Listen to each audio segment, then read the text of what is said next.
ದಿಲೀಪ್ ರಾಜ್ ಬೆನ್ನಲ್ಲಿಯೇ ಮತ್ತೊಂದು ಹೃದಯಾಘಾತದ ಸಾವು. ಅಷ್ಟಕ್ಕೂ ಅವರ ಫ್ಯಾಮಿಲಿಯಲ್ಲಿ ಒಂದು ಹೃದಯಾಘಾತದ ಸಾವು ಆಗಿದೆ. ಕೇವಲ ಒಂದೇ ಒಂದು ವಾರದಲ್ಲಿ ಮತ್ತೊಂದು ಹೃದಯಾಘಾತದಿಂದ ಸಾವು ಆಗಿದೆ. ಅಷ್ಟಕ್ಕೂ ಯಾರು ಇವರು, ಏನಾಗಿತ್ತು, ಹೃದಯಾಘಾತದಿಂದ ಸಾವನ್ನಪ್ಪಿದ್ರ, 3 ತಿಂಗಳ ಮಗುವನ್ನು ಬಿಟ್ಟು ಒಂದು ಅವರ ಫ್ಯಾಮಿಲಿಯನ್ನು ಅಗಲಿದ್ದಾರಂತೆ. ಅಷ್ಟಕ್ಕೂ ಯಾರು ಇವರು, ಏನು ಅಂತಕ್ಕಂಥದ್ರ ಸಂಪೂರ್ಣವಾದ ಮಾಹಿತಿಯನ್ನು ಈ ಒಂದು ವಿಡಿಯೋದಲ್ಲಿ ನಾನು ನಿಮಗೆ ತಿಳಿಸ್ತೀನಿ. ಅದಕ್ಕೂ ಮೊದಲು ನೀವಿನ್ನೂ ನಮ್ಮ ಚಾನಲನ್ನು ಸಬ್ಸ್ಕ್ರೈಬ್ ಮಾಡಿಲ್ಲ ಅಂದರೆ ಈ ಕೂಡಲೇ ಸಬ್ಸ್ಕ್ರೈಬ್ ಮಾಡಿ, ಹಾಗೆ ಪಕ್ಕದಲ್ಲಿರೋ ಬೆಲ್ ಐಕನನ್ನು ಪ್ರೆಸ್ ಮಾಡಿ. ಚಿತ್ರರಂಗಕ್ಕೆ ಮತ್ತೊಂದು ಆಘಾತ. ಹೌದು ಸ್ನೇಹಿತರೆ, ತುಂಬಾ ಒಂದು ಭರಿಸಲಾಗದ ಆಘಾತ ಆಗಿದೆ ಅಂತಕ್ಕಂಥದ್ದನ್ನು ನಾವು ಇಲ್ಲಿ ಹೇಳ್ಬೋದು. ಯುವ ಬರಹಗಾರರಾದಂತಹ ಸಹ ನಿರ್ದೇಶಕರಾದಂತಹ ನಂದೀಶ್ ಹೃದಯಾಘಾತದಿಂದ ನಿಧನವನ್ನು ಹೊಂದಿದ್ದಾರೆ. ಹೌದು ಸ್ನೇಹಿತರೆ, ಕನ್ನಡ ಚಿತ್ರರಂಗ ಮತ್ತು ಕಿರುತೆರೆ ಲೋಕಕ್ಕೆ ಮತ್ತೊಂದು ಭರಿಸಲಾಗದ ಆಘಾತ ಎದುರಾಗಿದೆ. ಕನ್ನಡ ಪ್ರತಿಭಾವಂತ ಯುವ ಬರಹಗಾರ ಮತ್ತು ಸಹ ನಿರ್ದೇಶಕರಾಗಿದ್ದ ನಂದೀಶ್ ಜಿಟಿ, ಒಂದು 37 ವಯಸ್ಸಿನವರು ಇವರು.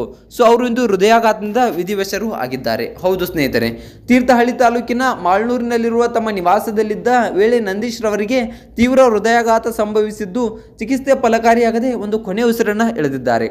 ಚಿತ್ರಕಥೆ ಸಂಭಾಷಣೆಯಲ್ಲಿ ಗುರುತಿಸಿಕೊಂಡಿದ್ದಂಥ ನಂದೀಶ್ ಅವರು ಕನ್ನಡ ಸಿನಿಮಾ ಹಾಗೂ ಧಾರಾವಾಹಿಗಳ ಲೋಕದಲ್ಲಿ ತಮ್ಮದೇ ಆದ ಛಾಪನ್ನು ಮೂಡಿಸಿದಂಥವರು. ಹಲವಾರು ಕನ್ನಡ ಸಿನಿಮಾಗಳಿಗೆ ಹಾಗೂ ಜನಪ್ರಿಯ ಧಾರಾವಾಹಿಗಳಿಗೆ ಕಥೆ, ಚಿತ್ರಕಥೆ ಮತ್ತು ಚುರುಕಾದ ಸಂಭಾಷಣೆಯನ್ನು ಬರೆಯುವ ಮೂಲಕ ಚಿತ್ರರಂಗಕ್ಕೆ ಭರವಸೆಯ ಬರಹಗಾರರಾಗಿದ್ದರು. ಕೇವಲ ಬರವಣಿಗೆ ಮಾತ್ರ ಸೀಮಿತವಲ್ಲದೆ ಇತ್ತೀಚೆಗಷ್ಟೇ ನಿಧನರಾದಂತಹ ಸ್ಯಾಂಡಲ್ವುಡ್ನ ಪ್ರಸಿದ್ಧ ನಟ ಹಾಗೂ ನಿರ್ಮಾಪಕರಾದಂತಹ ದಿಲೀಪ್ ರಾಜ್ ರವರ ಜೊತೆಯಲ್ಲಿ ಹಲವಾರು ಪ್ರಾಜೆಕ್ಟ್ಗಳನ್ನು ಸಹ ನಿರ್ದೇಶಕರಾಗಿ ಕೂಡ ಕಾರ್ಯವನ್ನು ನಿರ್ದೇಶಿಸಿದರು. ನಂದೀಶ್ ಅವರ ಅಕಾಲಿಕ ಮರಣಕ್ಕೆ ಸ್ಯಾಂಡಲ್ವುಡ್ನ ಖ್ಯಾತ ಚಲನಚಿತ್ರ ಸಾಹಿತ್ಯ ಕಲಾವಿದರ ಸೇರಿದಂತೆ ಹಲವಾರು ಚಿತ್ರರಂಗ ಒಂದು ಶೋಕದಲ್ಲಿ ಮುಳುಗಿದೆ. ಹೌದು ಸ್ನೇಹಿತರೆ, ಕೇವಲ 37 ವಯಸ್ಸಿಗೆ ಪ್ರತಿಭಾವಂತ ತಂತ್ರಜ್ಞರನ್ನು ಕಳೆದುಕೊಂಡಿರುವುದು ಕನ್ನಡ ಉದ್ಯಮಕ್ಕೆ ಒಂದು ಭರಿಸಲಾಗದ ನಷ್ಟವಾಗಿದೆ ಎಂದು ಸಂತಾಪವನ್ನು ಸೂಚಿಸಿದ್ದಾರೆ. ಮೃತ ನಂದೀಶ್ ಅವರ ಪತ್ನಿ ಹಾಗೂ 2 ಪುಟ್ಟ ಮಕ್ಕಳು ಒಳಗೊಂಡಂತೆ ಅಪಾರ ಬಂಧು ಮಿತ್ರರನ್ನು ಅಗಲಿದ್ದಾರೆ. ಮೃತರ ಅಂತ್ಯ ಸಂಸ್ಕಾರವು ಅವರ ಸ್ವಗ್ರಾಮದ ತೀರ್ಥಹಳ್ಳಿಯ ಮಾಳೂರಿನಲ್ಲಿ ಸಕಲ ಧಾರ್ಮಿಕ ವಿಧಿವಿಧಾನಗಳೊಂದಿಗೆ ನೆರವೇರಿಸಲಾಗಿದೆ.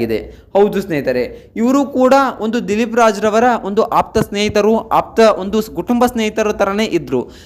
ಒಳ್ಳೆಯ ಒಂದು ಯುವ ಬರಹಗಾರರು.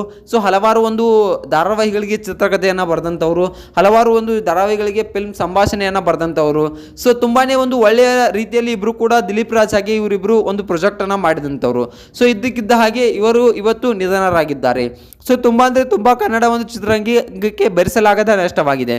ಇಂಥ ಪ್ರತಿಭಾನ್ವಿತ ಒಂದು ನಟರನ್ನ ಪ್ರತಿಭಾನ್ವಿತ ಬರಹಗಾರರನ್ನ ಕಳೆದುಕೊಳ್ತಾ ಇರೋದು ನಮ್ಮ ಕನ್ನಡ ಚಿತ್ರರಂಗಕ್ಕೆ ಭರಿಸಲಾಗದ ನಷ್ಟ ಅಂತಕ್ಕಂಥದ್ದನ್ನು ನಾವು ಇಲ್ಲಿ ಹೇಳ್ಬೋದು. ಅವರ ಮಕ್ಕಳಿಗೆ ಆಗಲಿ, ಅವರ ತಂದೆ ತಾಯಿಗಾಗಲಿ, ಹಾಗೆ ಅವರ ಹೆಂಡತಿಗಾಗಲಿ ದೇವರು ಒಂದು ಆ ನೋವನ್ನು ಭರಿಸೋ ಶಕ್ತಿಯನ್ನು ಕೊಡಲಿ ಅಂತಕ್ಕಂಥ ನಾವು ನೀವೆಲ್ಲರೂ ದೇವರಲ್ಲಿ ಪ್ರಾರ್ಥಿಸೋಣ.